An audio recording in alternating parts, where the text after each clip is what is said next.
11 kabanata. Minsan, nanalangin si Jesus sa isang lugar.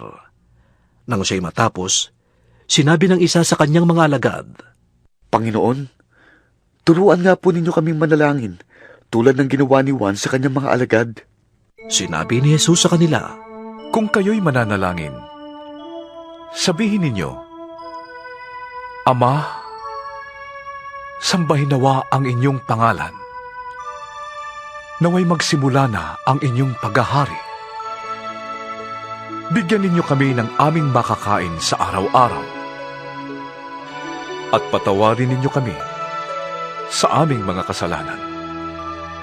Yamang pinapatawad namin ang bawat nagkakasala sa amin. At huwag ninyong hayaang malagay kami sa matinding pagsubok. sinabi pa rin niya sa kanila, Ipalagay nating isang hating gabi, isa sa inyo ay nagpunta sa isa ninyong kaibigan at nakiusap. Kaibigan, bigyan mo muna ako ng 3 tinapay. Dumating kasi ang isa kong kaibigang naglalakbay at wala akong maihain sa kanya. At ganito naman ang sagot ng kaibigan mong nasa loob ng bahay. Huwag mo na akong gambalain. Nakatrangka na ang pinto at nakahiga na kami ng aking mga anak. Hindi na ako makakabangon para bigyan ka ng iyong kailangan. Sinasabi ko sa inyo, hindi man siya bumangon dahil sa kanilang pagkakaibigan, babangon siya upang ibigay ang hinihingi ng kaibigan dahil sa pangungulit nito.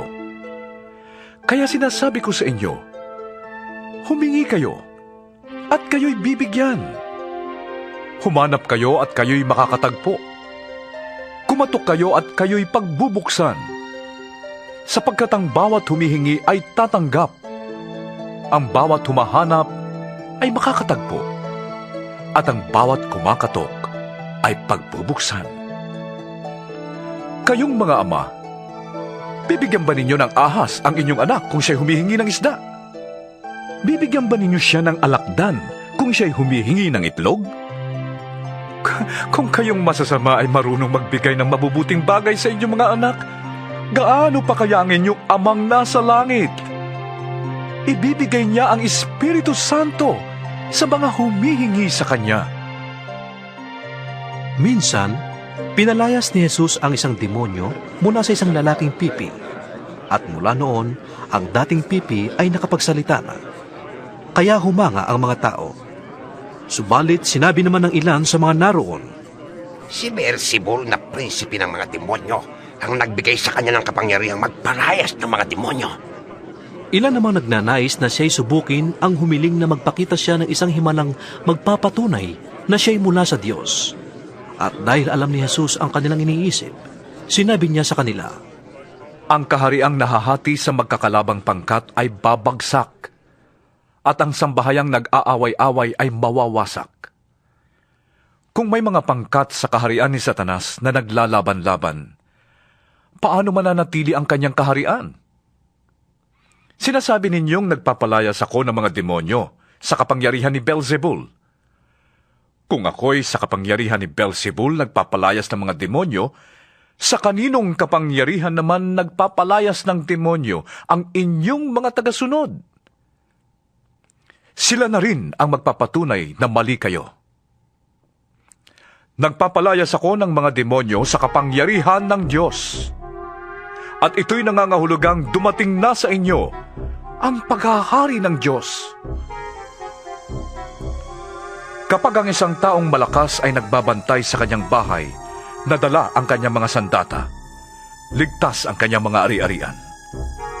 Ngunit kung salakayin siya talunin ng isang taong mas malakas sa kanya, sasamsamin nito ang mga sandatang kanyang inaasahan at ipamamahagi ang kanyang mga ari-ariang inagaw.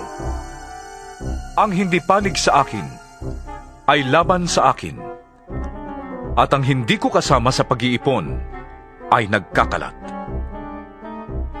Kapag umalis sa tao ang isang masamang espiritu, nagpapagala-gala ito sa mga tigang na lugar at naghahanap ng mapagpapahingahan. Kapag wala siyang makita, sasabihin niya sa sarili, babalik ako sa bahay na aking pinanggalingan. Pagbabalik niya, ay matatagpuan niyang malinis at maayos ang bahay. Kaya't lalabas siyang muli at magsasama ng 7 pang espiritong mas masasama kaysa kanya. Papasok sila at maninirahan doon. Kaya't sasama pa kaysa dati ang kalagayan ng taong yon. Habang nagsasalita si Jesus, may isang babaeng sumigaw mula sa karamihan. Mapalad ang babaeng nagdala sa'yo sa kanyang sinapupunan at nagpasuso sa'yo. Ngunit sumagot siya, Higit na mapalad ang mga nakikinig sa salita ng Diyos at tumutupad nito. nang dumagsa ang mga tao, sinabi ni Jesus, Napakasama ng mga tao sa panahong ito. Naghahanap sila ng palatandaang mula sa langit, subalit walang palatandaang ipapakita sa kanila maliban sa nangyari kay Jonas. Kung paanong si Jonas ay naging isang palatandaan sa mga taga-Ninive, gayon din naman, ang anak ng tao ay magiging isang palatandaan sa lahing ito. Sa araw ng paghuhukom, sasaksi ang reyna ng timog laban sa lahing ito, sapagkat naglakbay siya mula sa dulo ng daigdig upang mapakinggan ang karunungan ni Solomon. Ngunit ang naririto ngayon ay higit na dakila kaysa kay Solomon. Sa araw ng paghuhukom, sasaksi ang mga taga-Ninive laban sa lahing ito, sapagkat nagsisi sila dahil sa pangangaral ni Jonas. Pakinggan ninyo, lalong dakila kay Jonas ang naririto ngayon. Walang nagsisindi ng ilaw upang itago lamang yon, o kaya'y ilagay sa ilalim ng takalan. Inilalagay ang ilaw sa talagang patungan upang matanglawan ang mga pumapasok sa bahay. Ang iyong mata ang pinakailaw ng iyong katawan.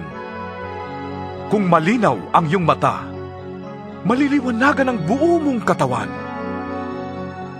Ngunit kung malabo ang iyong mata, ang buo mong katawan ay mapupuno ng kadiliman. Kaya't mag-ingat ka. Baka ang liwanag na inakala mong nasa iyo ay kadiliman pala. Kung nasa liwanag ang buo mong katawan at walang bahaging nasa dilim, lubos siyang maliliwanagan. Para kang tinatanglawan ng isang maliwanag na ilaw. Pagkatapos magsalita, si Jesus ay inanyayahan ng isang Pariseo upang kumain sa bahay niya. Nagpaunlak si Jesus at dumulog sa hapag. Nagulat ang Pariseo nang makita niyang si Jesus ay hindi muna naghugas ng kamay. Sinabi sa kanya ng Panginoon, Kayong mga Pariseo, hinuhugasan ninyo ang labas ng tasa at ng pinggan, ngunit ang loob ninyo'y punong-puno ng kasakiman at kasamaan.